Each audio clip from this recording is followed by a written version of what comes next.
Hey guys, welcome back to the channel, Respawn and Replay. Today is the next video in the series of Do I Wish I Played This? And it's on Star Fox 2.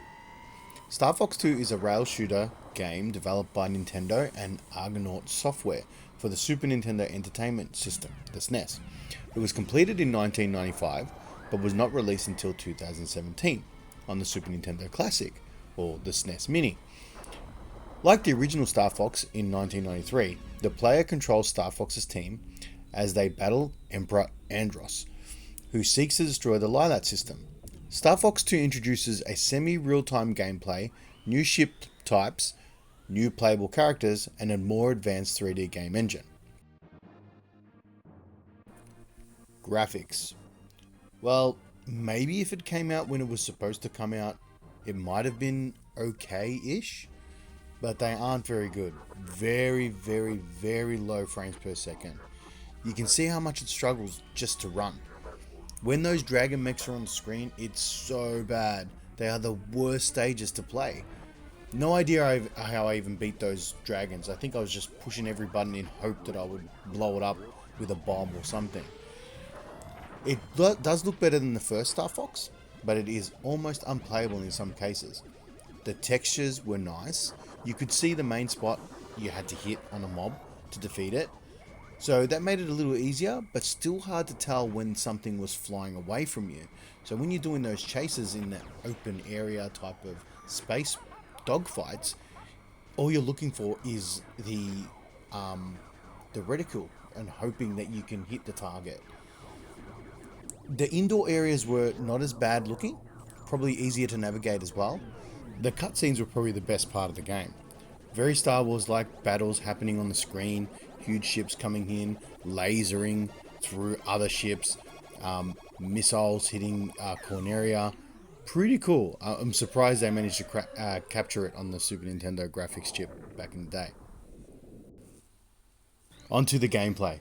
Star Fox 2 introduces new characters with the player choosing two pilots from among either Fox, Slippy, Falco, Peppy, Mayu, or Faye. Each character has their own Arwing with unique performances and characteristics and special ability. It tries to change up the stage-by-stage gameplay to a mini open map with a small amount of strategy. It was cool flying your ship around and choosing the target that you need to deal with first, then trying to take on their bases on the planets. So you end up picking off the mobs that are heading to Corneria, because if they get there, they damage it. If they end up blowing it up, it's game over. They send their carriers that are more of a stage, where you fly through the incoming mobs or debris into the ship itself. Then you take out the core. It's pretty cool, but let down majorly by the graphics and the frames per second. As you defeat the enemies on the map, you are able to face off against the planet bases. These are kind of first-person shooter style. You can swap between your Arwing and the land-based Walker mech. The mech is easy to use, and I enjoyed it. I would walk and see more around me compared to the Arwings that were mainly in space with no real sense of direction. You just kind of follow the target reticule like I was mentioning before. Once all the bases are taken care of, you fight Andros. You go into his ship. You fight through the stage, which was a nice little challenge, the stage. Then you get to him. Now, this was odd. He was just a box, floating, spinning, that I shot till it exploded. Then it kept spinning. Then it blew up. And then he was a face that just kept moving around until I defeated it. I don't even think it shot at me. Anyway, I think the best part of the game was entering my name at the end, because that was sick.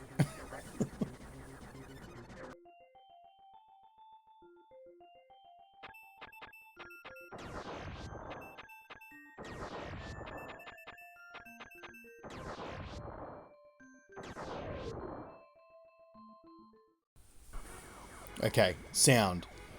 I like the sound in Star Fox. Maybe the nostalgia of it was cool and had me hooked. I love the explosions. I love the sound effects, the small voice acting. The music is okay. It's good. Like I said, that Star Fox type of music. But I really preferred the sound effects. Nothing super special, but I did like the sound overall. Okay, so on to the verdict. So do I wish I played this? Wait, it didn't even come out. So how can I wish I played it? I mean, well, eventually it did come out on the SNES Classic, or the Mini, which is almost 10 years ago now. So yeah. Look, 3D graphics were all the rage coming through in the mid-90s.